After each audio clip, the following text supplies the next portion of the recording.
This is why you should never heal your shadow. This is why you should never heal your shadow. Nothing ever goes away.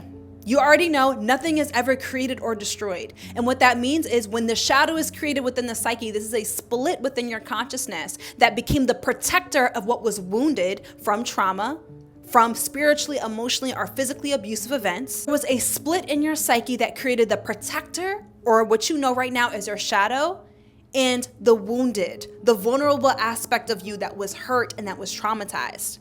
And so when you do shadow work, does this warrior ever go away? What do you think? No. Most New Age shadow work concepts just aim to push and shove down the shadow, inevitably helping it to literally bloom in the dark and possess us in other ways. Possess us through self-judgment, possess us through judging other people, and possess us through constricting our own expression and ourselves.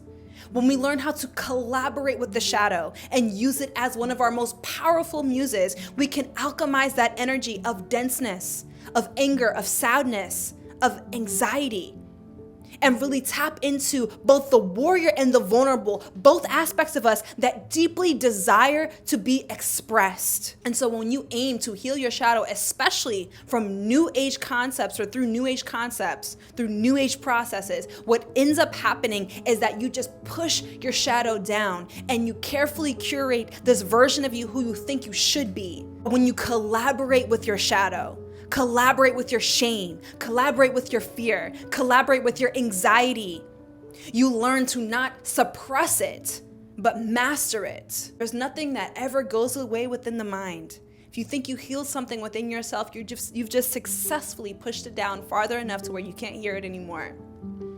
But it's time for us to reclaim all aspects of ourselves and stop having judgment on ourselves for the ways that we have protected the parts of us that were truly vulnerable and hurt in traumatic instances and events in our lives. I'll be talking so much about this on my YouTube and my newsletter and in my free book, Self Worship, which is coming out next week. I'll see you there.